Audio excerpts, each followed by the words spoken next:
Arratsaldeon gaur irailaren 30 osteguna, hauek dira Iruin herriak eta Nafarroak utzi dizkiguten albiste nagusienak. Ezkaba eta Olabe arteko 121 errepide nazionaleko lanen lehen zatiaren 82 gauzatu da. Sare herritarrak euskal presoak etxeratzeko prozesuari bultzada emateko antolatu duen martxa Lesakatik abiatu da. Nafarroko gobernuak 7.800.000 euroko kontratua baimendu du sendagasez hornitzeko. Txibite lehendakariak konfiantza du ekonomiaren berreskurapenerako bioteknologian enplegua sortzeko ahalmen handia baitu. 2022 planeko nekazaritzako aseguru konbinatuak kontratatzeko 3.500.000 euro onartu dira. Urteko azken 4 hileko asfaltatze planak 500.000 euro joko dituzten lanak barne hartzen ditu trafiko densitate handiko 9 kale eta etorbide nagusitan. Bertsolaritza irakaskuntzan txertatzeko udal programak eredua duten 9 ikastetxe publikoetako 37 adingabe talde izanen ditu. Eron, Nafarroa enpresako langilek 10 eguneko greba hasi duten Nafarroarako lan hitzarmen propioa eskatzeko. Nafarroko artxiboak gordailuan hartu ditu Obanuzko Misterio Fundazioaren dokumentuak. Urdazubiko Alkerdi Leizeko azken aurkikuntzen berri emanen dute Ondarearen Europako jardunaldien barne. Urdazubiko Alkerdi Leizeko azken aurkikuntzak aurkeztuko dira bertan.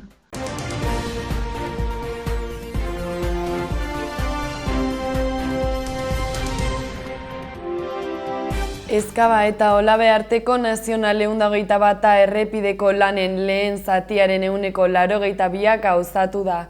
Lurraldeko esiorako kontseilariak eta gobernuak Nafarroan duen ordezkariak errepide horretan gauzatzen ari diren lanak bisitatu dituzte eta jada 10 milioi euroko inbertsioa izan dute. Ezkaba eta Olabe arteko 121 errepideko lehen zatia 2+1 errepidean bihurtzeko lanen 182 gauzatu da. Lanak otsailean hasi ziren eta errepideko segurtasuna eta erabilgarritasuna hobetzea dute xede.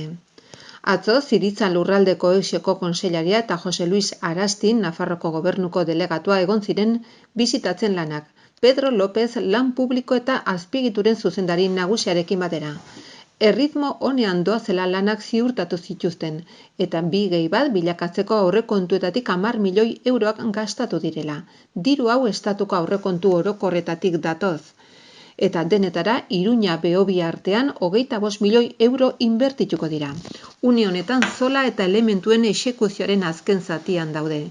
Biribilgune eta bidegurutzeen urbanizazio lanak hasi dira eta behin betirako seinalizazioak eta argiterian aurreratzen ari dira. Sare herritarrak euskal presoak etxeratzeko prozesuari bultzada emateko antolatu duen martxa Lesakatik abiatu da. Larunbatean Iruñean amaituko da herrialdeko manifestazio batekin. Sare herritarrak euskal presoak etxeratzeko prozesuari bultzada emateko antolatu duen martxa Lesakatik abiatu zen atzo. Urriak 2 larunbatean Iruñean amaituko da herrialdeko manifestazio batekin. Lesakan egin zen ekitaldian txalaparta jo zuten Ainara Floresek eta Olaia Jantzik. Berso banak abestu zuten Iban Garrok eta Eneko Fernandezek. Ladiz Satrustegi alkateak eta ekimen honen garrantzia azpimarratu zuen Nafarroko sareko Mikel Mundinanok. Ekinen Zapiain eta Iratxe musikaren abestiaren ondotik lekukoa hartu zuten Andoni Sarasola eta Ainara Fresneda preso horiek. Horretaz gain, herriz herri bertze hainbat ekimen egiten ari dira martxa honekin bat egiteko. Osotara, erran bezala 352 kilometroko ibilaldia izango da, 5 kilometrotako 74 errelebo, 72 orduz atsedenik gabe.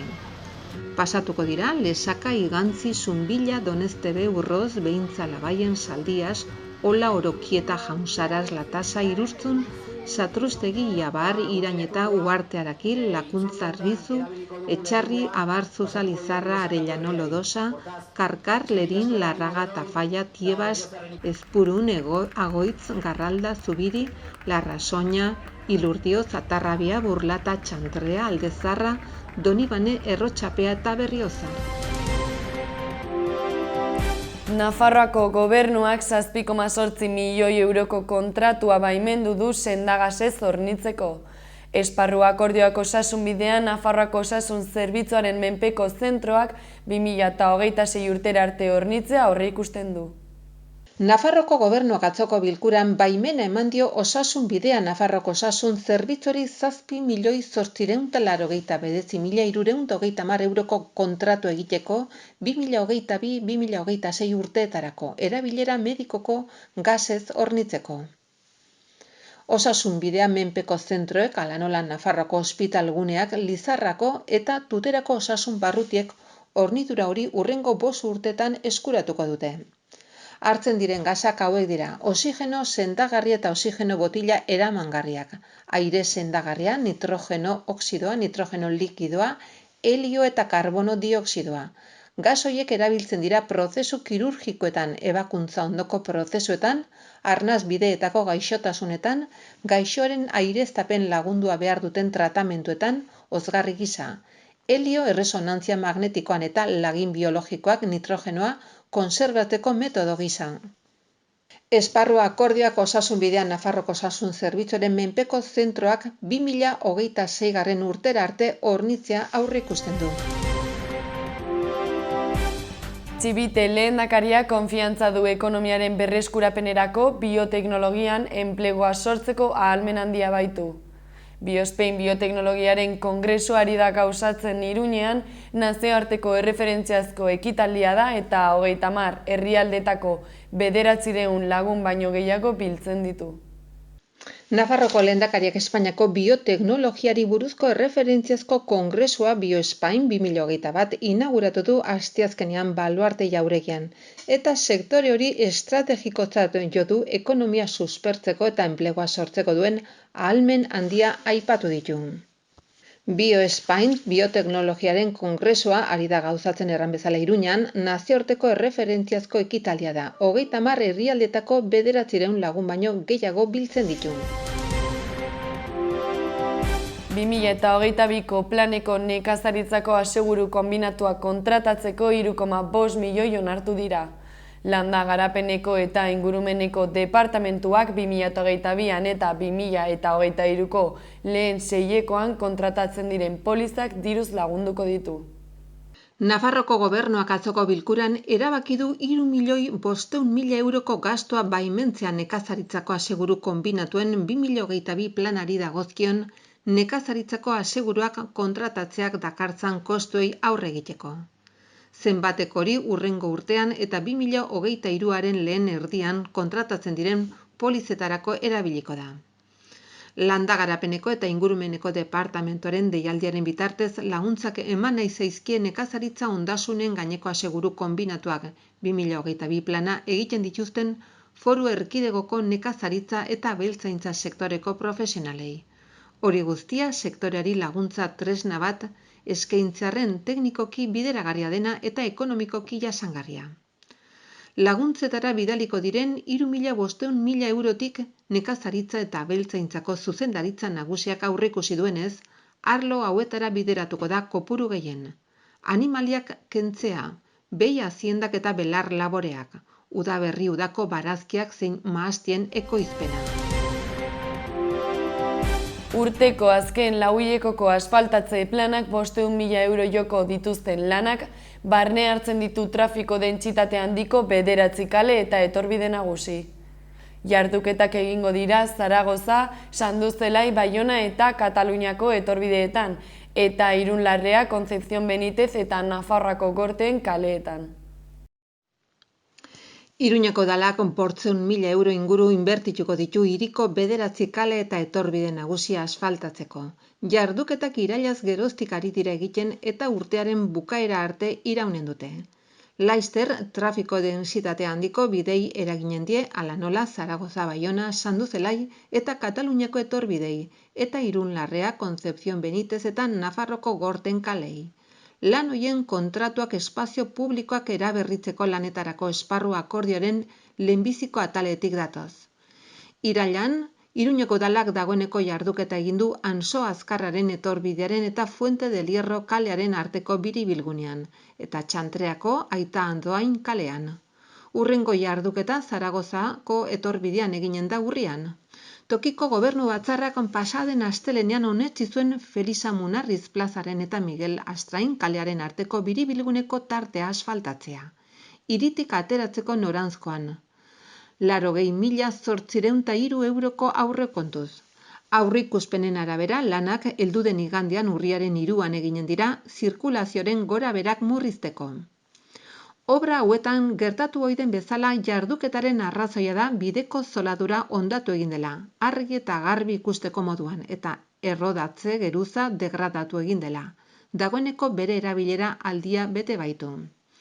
Aglomeratu geruza altxatu edo fresatu eginen da, eta hiritik irteten den zirkulazioaren noranzko hortako 7 metroko zabalerako erreietan jardunen da. Ondoren, erreietako hainbat seinale margotuko dira. Asfaltatze eta zola berritze jarduketa horiek hiriko auzo ezberdinetako beste kale eta etorbide nagusietan ere helduko dira. Asfaltatuko da Sanduzelaiko etorbidea, Reparaz doktorearen kaleko bidegurutzearen eta Nafarro etorbideko biribilgunaren artean, zirkulazioaren binoranzkoetan. Halaber, Irun Larrea kalean ere eginen dira jarduketak Arkadio Maria Larragona eta Ermitagaina kaletako biribilgunean artean. Baiona etorbidea izanen da zorua konpondu eta erregularizatutako beste puntuetako bat.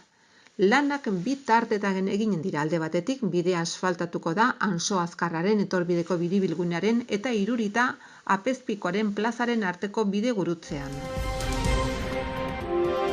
Bertsolaritza irakaskuntzan txertatzeko udal programak D eredua duten 9 ikastetxe publikotako 36 adingabe talde izanen ditu. Iruñeko udalak jarraipena emanen dio bertsolaritza irakaskuntzan txertatzeko programari lehen hezkuntzako 5. eta 6. mailakoei zuzenduta, hiriko D ereduko 9 ikastetxeetan. 2008an abiatutako udal ekimen hau orduz geroztik ikasgeletan egonkor mantendu da eta xede du ikaslei bertsolaritzaren oinarrizko teknikak ezagutaraztea, ahozko adierazpena lantzea eta testuinguru ez formaletan hizkuntza modu ludikoan erabiltzea.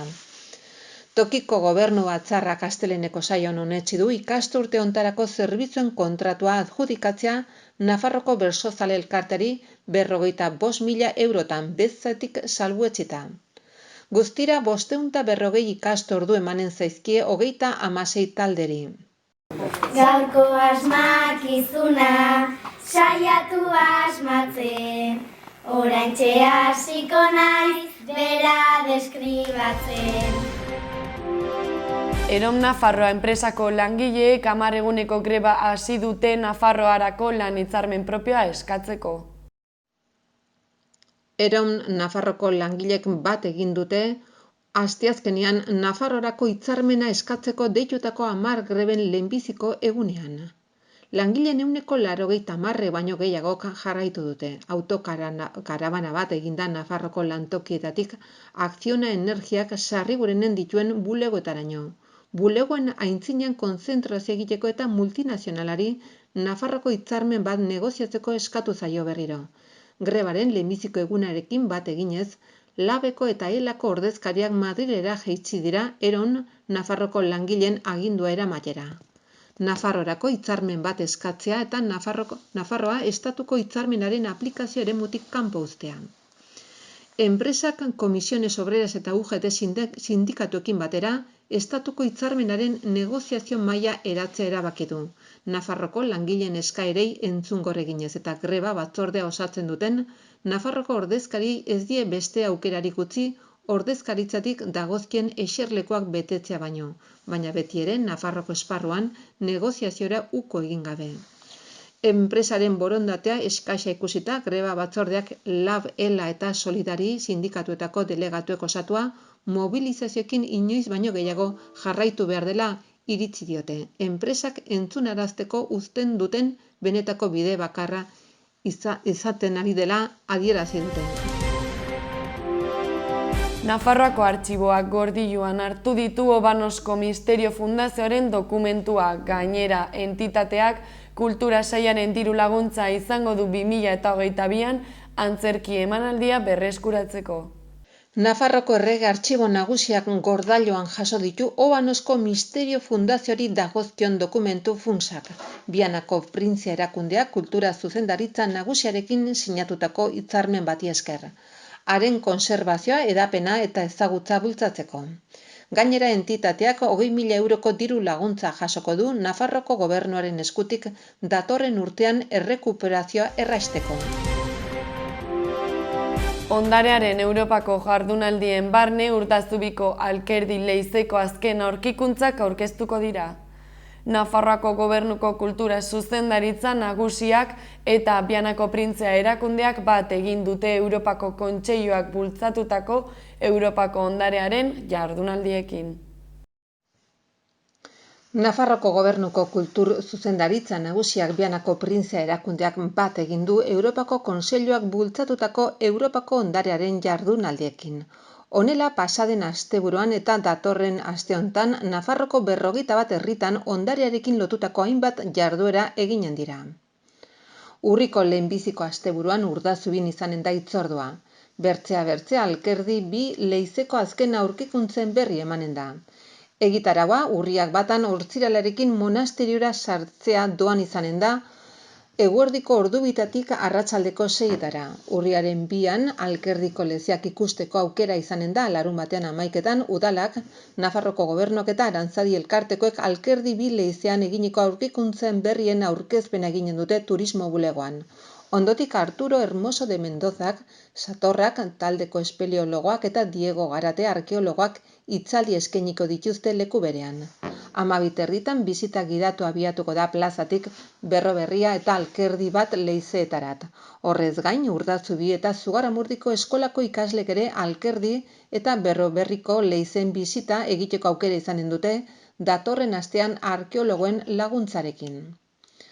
Urriaren 3 igandearekin errota bisitatzeko aukera izanen da, arratsaldeko 4etan edukiera mugatua denez, toki hartzea gomendatzen da 948 49 80 70 telefonoan edo turismo@urdaz.es helbidean urriaren 2 eta 3ko ekitaldietarako. Eta gaurkoz hauek izan dira albiste nagusienak, eskerrik asko zuen arretagatik eta bihar arte.